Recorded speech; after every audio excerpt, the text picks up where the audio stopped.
எல்லாருக்கும் வணக்கங்க. இன்னைக்கு என்ன டிஃபன் பார்த்தீங்கன்னா, எங்கள் வீட்டில் முடக்கத்தான் தோசையும் கார சட்னிங்க.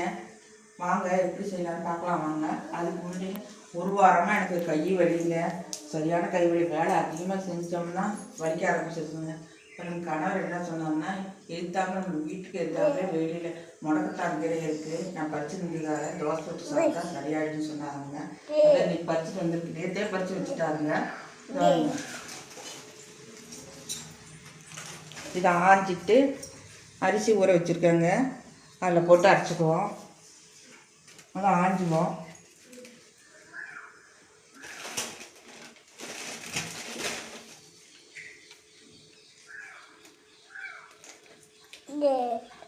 இந்த பாருங்க காய் இருக்குது பாருங்க, தான் இந்த முடக்கத்தானோட காய்.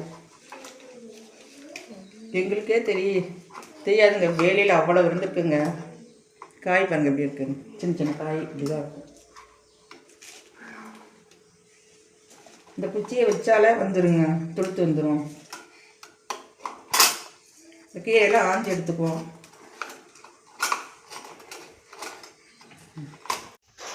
கீரையை ஆஞ்சாச்சுங்க, தண்ணி ஊற்றி 2-3 வாட்டி நல்லா கழுவி எடுத்துக்குங்க கீரையை.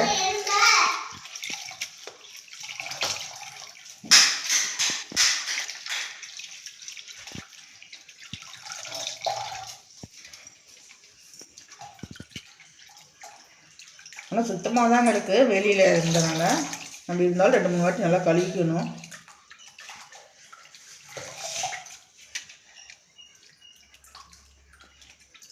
இந்த டம்ளரில் 3 டம்ளரு புழுங்கரிசி ஊற வச்சேங்க. 3 ஸ்பூன் உளுந்து இதில் போட்டிருக்கேங்க, ஊற வச்சுருக்கேன். இதோட 1 ஸ்பூன் ஜீரகம் போட்டுக்கணுங்க. இதில்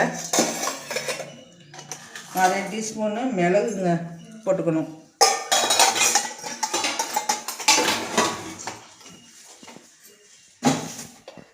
போட்டு இதை மிக்ஸி ஜாரில் போட்டு அரைச்சி எடுத்துக்குவோங்க. இந்த கீரை இந்த அரிசியெல்லாம் போட்டு உப்பு போட்டு அரைச்சிக்குவோம்.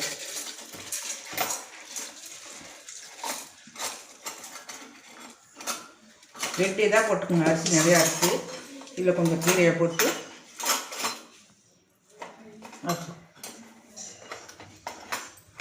அரைச்சி எடுத்துகிட்டு வந்துருக்கணும். தோசைக்கு அரைச்சி எடுத்துகிட்டு வந்தாச்சுங்க. அடுத்து சட்னிக்கு அரைச்சிக்குவோம். இதில் வந்து மிளகா, புளி, பூண்டு, உப்பு போட்டிருக்கோங்க. அரைச்சி எடுத்துகிட்டு வந்துடுவோம்.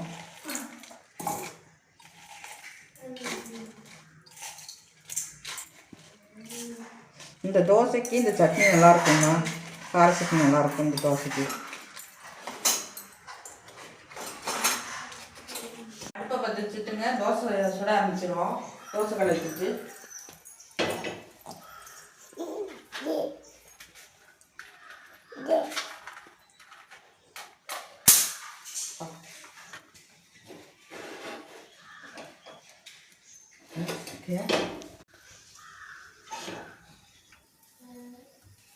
அடுப்பை தச்சுங்க, கல்லை வச்சுட்டேன். கல் கொஞ்சம் சூடானதுக்கப்புறம் தோசையை ஊற்றணும்.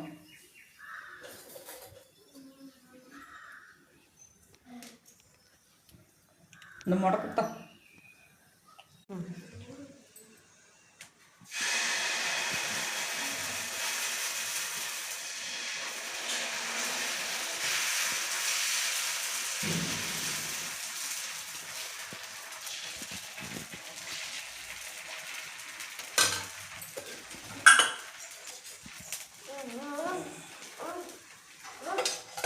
இந்த பக்கம் அடுப்பை வச்சு சட்னி தாளிச்சுட்டுலாம்.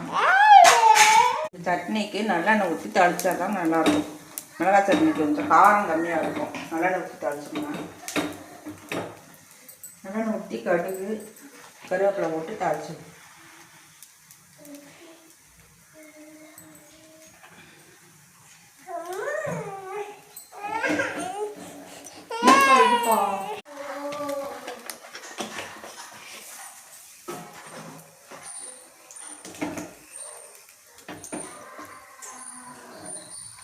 வெங்காயத்தூள் போட்டுக்கணும்.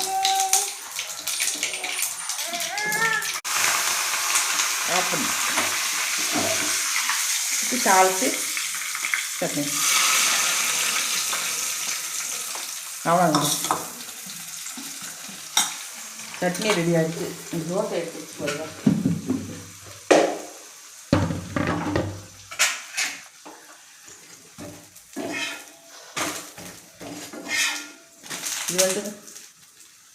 இது வந்து சளிக்கு ரொம்ப நல்லதுங்க. அது இல்லாமல் கை கால் வலிக்கெல்லாம் நல்லா கேட்குன்னு சொல்கிறாங்க. சாப்பிட்டா அந்த வலியெல்லாம் குறையுமா. அதனால தான் கணவர் படிச்சுட்டு வந்தார், சாப்பிட்டு பாருங்க. அதான் ஊற்றிட்டு இருக்காங்க.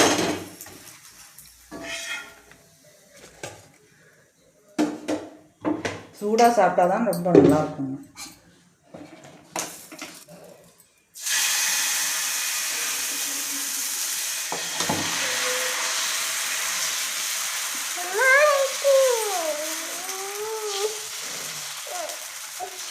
இது வந்து முத நாளையே ஊற வச்சு அரைச்சி சுட்டா இன்னும் நல்லா இருக்குங்க. நான் இட்லி போடாதனால சரி காலையில் சுட்டுக்குவோன்ட்டு காலையில் அரைச்சி சுடுறாங்க. இதோட தண்டெல்லாம் அதை எடுத்து வச்சுக்கோங்க. இதோட தண்டு எடுத்து வச்சுக்கோங்க. இதையும் வந்து ரசம் வச்சு சாப்பிட்டா அவ்வளோ நல்லதுங்க. அதுக்காக கொஞ்சம் கட் பண்ணி எடுத்து வச்சுருக்கேன், மத்தியானம் ரசம் வச்சுக்கிறதுக்கு.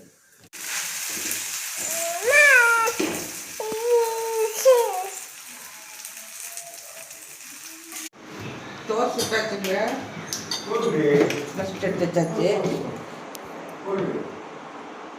கரெக்டான தோசை, கார சட்னிங்க. நாங்களும் சாப்பிட போகிறோம் கலக்கிப்பேன். நீங்களும் வாங்க சாப்பிட்லாம். இந்த வீடியோ பிடிச்சிருந்தா லைக் பண்ணுங்கள், ஷேர் பண்ணுங்கள், கமெண்ட் பண்ணுங்கள், சப்ஸ்கிரைப் பண்ணுங்கள். அடுத்த வீடியோவில் பார்க்கலாம்.